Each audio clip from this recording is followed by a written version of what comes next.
नमस्कार, मैं हूं आपके साथ अली मतर। आप देख रहे हैं हर तस्वीर में एक कहानी है। पहली तस्वीर की बात करते हैं। बक्सर में लिट्टी चोखे का अनूठा मेला लगा, जिसमें श्रद्धालुओं ने अपने हाथ से लिट्टी चोखा बनाया और उसका भोग भी लगाया।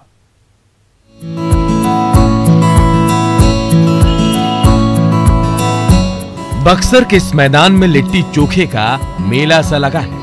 अपनी अपनी गठरी लिए पहुंचे ये श्रद्धालु लिट्टी और चोखा तैयार करने में जुटे हैं। कोई आटा गूंथ रहा है तो कोई सत्तू तैयार कर रहा है, तो इधर कोयला और गोबर के उपले से आग जलाने की कोशिश में धुआं उठने लगा है, तो इधर अंगीठी जल गई और उस पर कच्ची लिट्टी को पकाने की कोशिश हो रही है।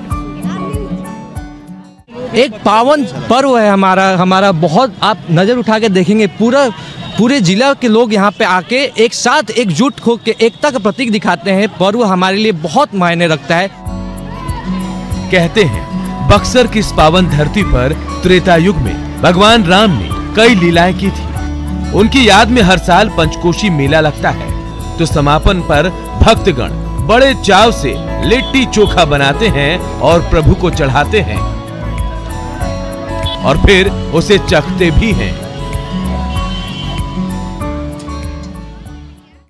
कहानी यही है कि मतलब कि रामचंद्र जी आए थे और तड़का को मारे थे और मार के यहाँ पर भी लिट्टी चोखा खाए थे। यही कहानी है। इसी परंपरा का निवारण। हाँ, इसी परंपरा का निवारण है। बक्सर की परंपरा और मान्यताएं अपने आप में निराली है, जिसे बक्सर के बाशिंदे आज भी उसी शिद्दत के साथ मनाते हैं जिस तरह कभी उनके पूर्वज मनाया करते थे। पुष्पराज, न्यूज़ 18 बक्सर। छपरा का एक पेड़ बिछड़ों को अपनों से मिलाता है। इस पेड़ की प्रसिद्धि इतनी है कि हर किसी की उम्मीदें इस पेड़ से जुड़ गई हैं। बैर के इस सूखे पेड़ की टहनियों पर पत्तों की बजाय चारों तरफ कपड़े ही कपड़े टंगे नजर आ रहे हैं। किसी का रंग लाल है तो काले कपड़े का टुकड़ा भी यहाँ टंगा हुआ है। दरअसल छपरा के उल्हनपुर गांव का ये पेड़ अब तक न जाने कितने बिछड़ों को अपनों से मिला चुका है, तभी तो इस स्थान का नाम बैरिया बाबा पड़ गया। अब जब भी गांव में किसी की गुमशुदगी की खबर आती है, उसकी याद में उसके कपड़े इस पेड़ पर टांग दिए जाते हैं। उसके घर में जल्द ही खुशियाँ लौट आती हैं। जो आदमी भूला जाता है, जिंदा रहता है, तो यहाँ पे उसका कपड़ा लेके डाल दो, वो खुद ब खुद आ जाता है। कभी ऐसा कभी सुना कि कोई किसी का बुरा आदमी आ गया हो? सुने हैं, बहुत बार सुने हैं। बैरिया बाबा यानी कि बैर का ये पेड़ दिन ब दिन कपड़ों के टुकड़ों के वजन से झुकता जा रहा है, तो इसके साथ ही गांव वालों की ये मान्यता भी मजबूत होती जा रही है जो इस पेड़ से जुड़ी हुई है। संतोष गुप्ता, न्यूज़ 18 छपरा। हजारीबाग के इंटरनेशनल फुटबॉलर झालू कुमारी सिर पर बोझा ढोने को मजबूर है। उसके गोल पर कभी दर्शक तालियां पीटते रहते थे, लेकिन किस्मत ने उसे मझधार में लाकर छोड़ दिया है।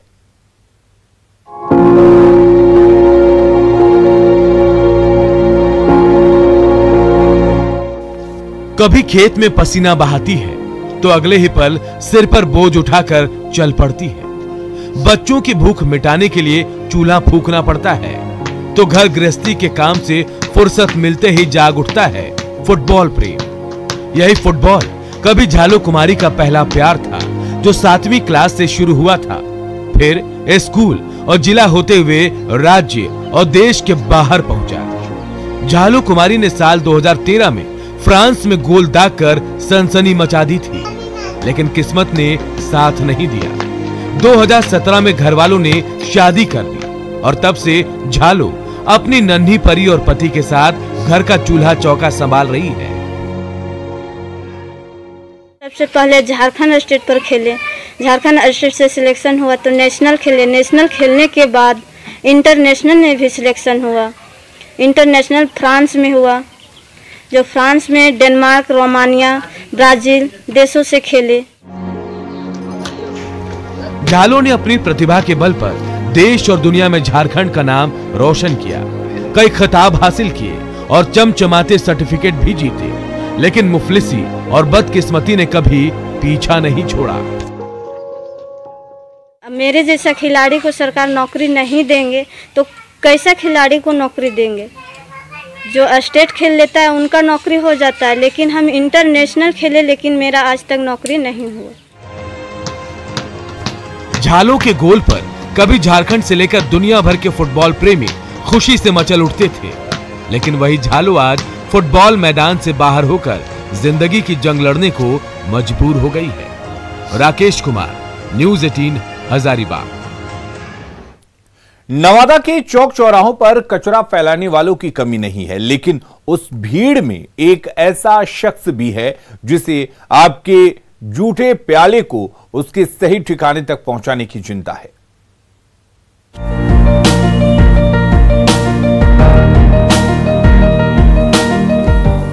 तन पर मैले कुचले कपड़े हैं, लेकिन चेहरे पर हरदम मुस्कान तैरती रहती है।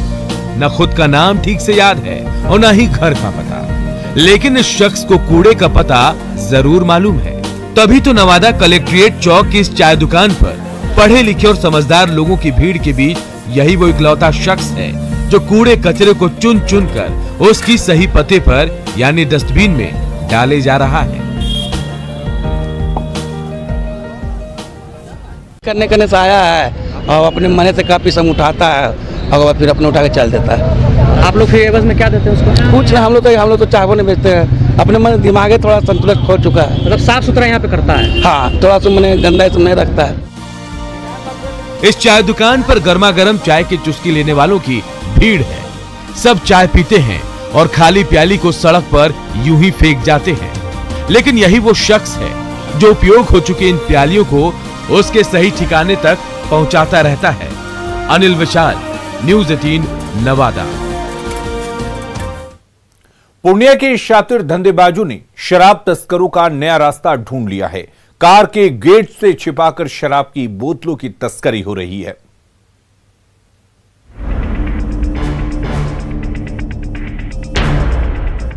शातिर तस्करों ने महाराष्ट्र नंबर की इस कार को नशे की कार बना डाला। जिधर हाथ डालिए उधर ही आपको शराब की एक से एक बोतल जरूर मिल जाएगी। ऐसी जगह पर गुप्त बॉक्स में नशे की बोतलें छिपाई गई हैं जिसकी आप कल्पना तक नहीं कर सकते। कल रात भी एक टेम्पो और एक सिविक गाड़ी में जिसमें छुपा हुआ चेंबर था उसमें शराब जब्त किया गया है। गेट के अंदर ऐसा ही एक तहखाना मिला जिसके अंदर शराब की बोतलें छिपी हुई थी। तरीका अपनाते हैं तो उत्पाद महकमा भी तस्करों की हर साजिश को नाकाम करने के लिए मुस्तैद नजर आ रहा है। प्रवीण, न्यूज़ 18, पूर्णिया। कटिहार में फेरी सेवा शुरू होने से बिहार और झारखंड की दूरी घट गई है। अब जल जहाज के जरिए कटिहार और साहिबगंज के बीच सफर आसान हो गया है।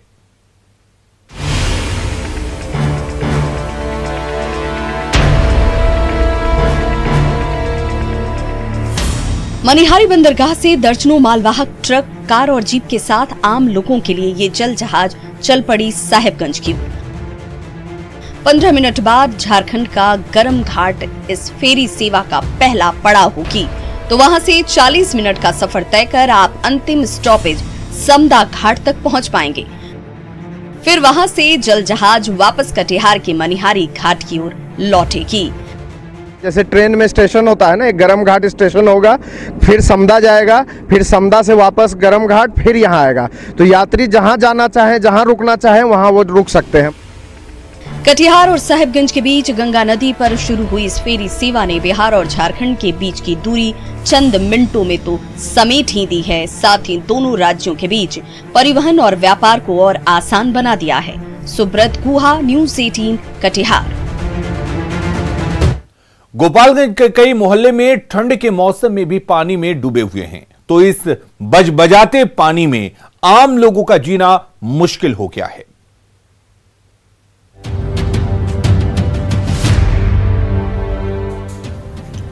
मॉनसून गुजरे कई महीने होने को हैं, लेकिन गोपालगंज के सरैया मोहल्ले में जमा पानी निकलने का नाम नहीं ले रहा। जादवपुर चौक से सरैया मोहल्ला होते हुए ब्रह्म चौक को जोड़ने वाली सड़क पर सालों भर नाले का गंदा पानी इसी तरह से बहता रहता है।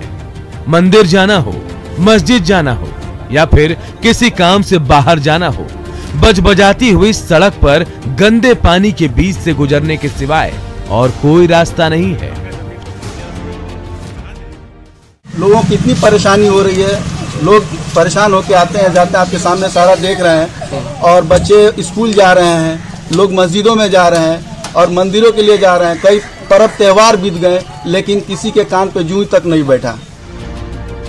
सड़क पर जमा गंदे पानी ने सरैया मोहल्ले के बाशिंदों की जिंदगी मुश्किलों से भर दी है। कभी इस पानी में गिरकर किसी को चोट लग जाती है तो इस गंदे पानी की वजह से अक्सर आसपास के मोहल्लों में कई तरह की जानलेवा महामारियां फैलती रहती हैं। मुकेश, न्यूज़ 18, गोपालगंज। लोहरदगा की शंख नदी साल के अंतिम दिनों में भी पानी से लबालब है, जो बेहतर खेती बाड़ी के लिए शुभ संकेत हैं। तो ये मनोरम नजारा हर किसी का दिल जीत लेता है।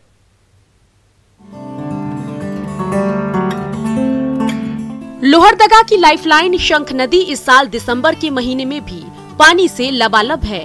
तो सर्द हवा के झोंकों के बीच ये छोटे छोटे बच्चे शंख नदी के गुनगुने पानी में डुबकी लगाते देखे जा रहे हैं। पानी से भरी शंख नदी और इस मनोरम नजारे को देखकर तो सुखद एहसास हो ही रहा है। ये पानी लोहरदगा के किसानों के लिए भी खुशखबरी लेकर आया है। इस पानी से न सिर्फ सूखे खेतों की प्यास बुझ सकेगी बल्कि किसानों की बदहाली भी मिट सकेगी।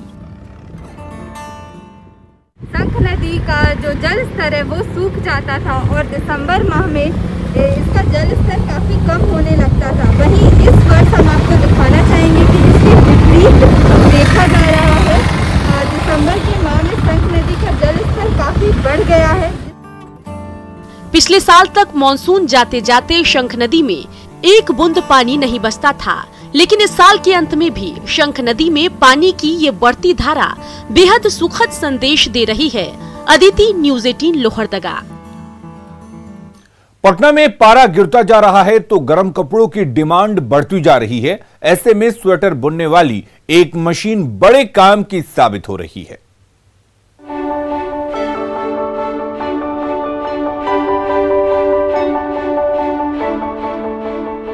सुल्तान परवीन के हाथ मशीन पर चलते जा रहे हैं और रंग बिरंगे धागों से जुड़कर डिजाइनर स्वेटर बुनता जा रहा है।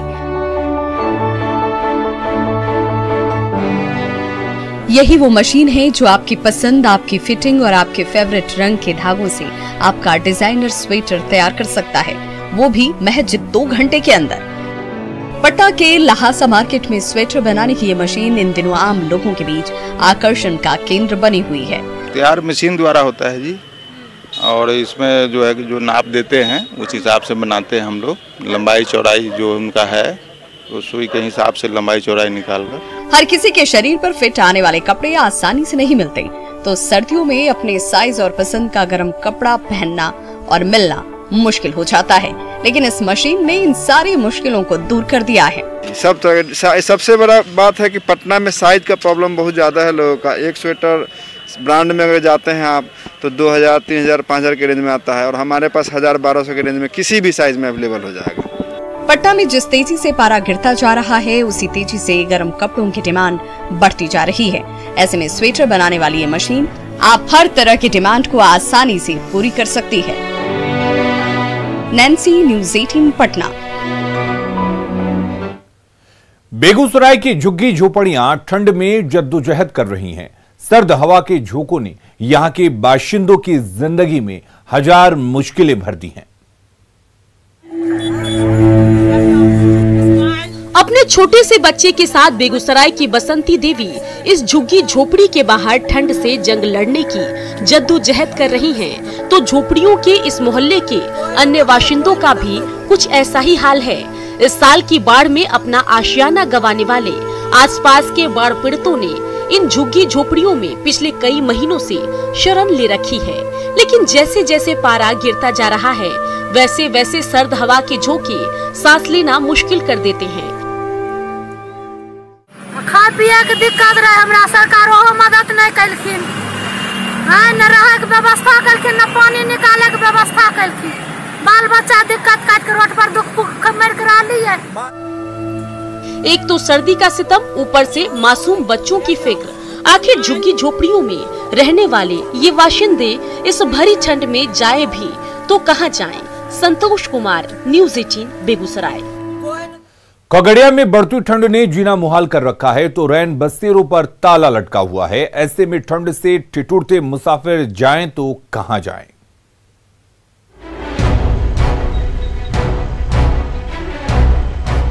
खगड़िया में दिनों दिन पारा लुढ़कता जा रहा है। इस ठंड में जहां घर के अंदर ठिठुरन पीछा नहीं छोड़ रही है, तो खगड़िया आने जाने वाले मुसाफिरों के लिए बस स्टैंड में खुला ये रैन बसेरा प्रशासनिक दावों पर सवाल खड़े कर रहा है। इस रैन बसेरे के अंदर कुछ चौकियां तो लगा दी गई है, लेकिन न गद्दे हैं और न कंबल।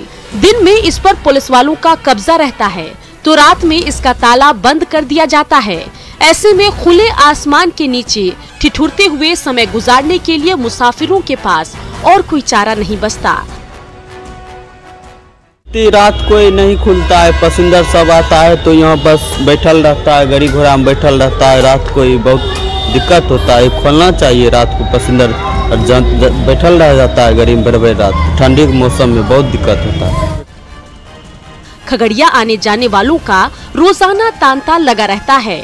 इन्हीं मुसाफिरों को आश्रय देने के लिए खगड़िया नगर परिषद ने ये 2 मंजिला रैन बसेरा बनाया था, लेकिन कुव्यवस्था ने इस आश्रय स्थल का बुरा हाल करके रख दिया है।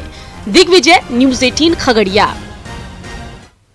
अनलॉक के दौर में गया रेलवे स्टेशन की डॉर्मेट्री तो खुल गई है, लेकिन अब तक कोई सैलानी वहां नहीं पहुंचा है और ऐसे में ज्यादातर बेड खाली पड़े हैं।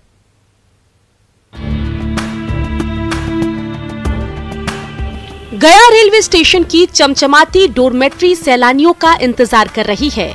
इसमें कई गद्देदार बेड लगे हैं, सामान रखने के लिए अलमीरा है, तो हर तरह की तमाम अन्य सुविधाएं भी मौजूद है। लेकिन कोरोना काल में न पर्यटक आ रहे हैं और न इस डोरमेट्री के बेड बुक हो पा रहे हैं। हालांकि पिछले साल तक इस डोरमेट्री में एक बेड भी मिलना मुश्किल होता था, तो इसके लिए काफी पहले से एडवांस बुकिंग करनी पड़ती थी, लेकिन कोरोना काल में इसे बंद किया गया था। हाल में जब से इसके दरवाजे खुले हैं, तब से पर्यटकों का इंतजार हो रहा है। कि बुकिंग का रेशियो बहुत ही कम है। कल एक एग्जामिनेशन था तो हमारे यहाँ बुकिंग अच्छी हुई थी।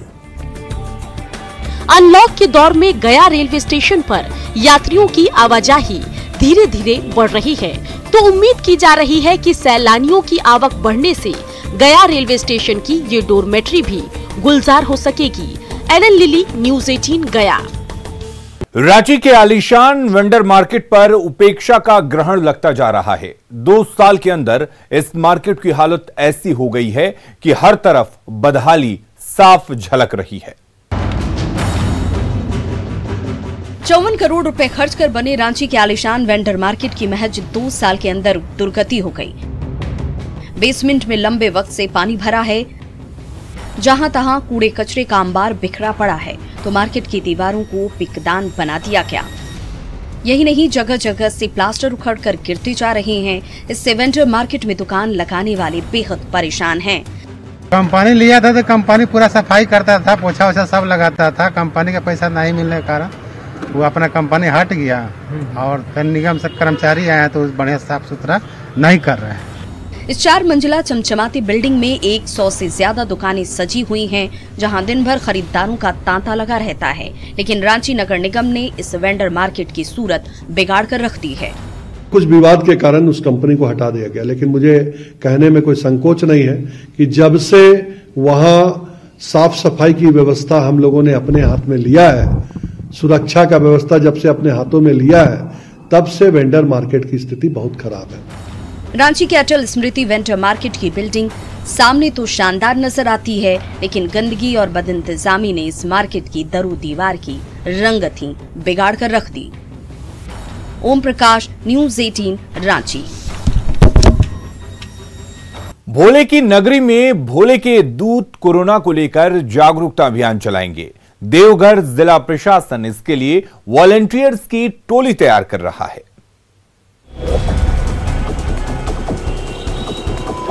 बाबा नगरी के बाशिंदे कोरोना के प्रति बेपरवाह हो गए हैं। न किसी के चेहरे पर मास्क नजर आ रहा है और न ही कहीं कोई सोशल डिस्टेंसिंग ही।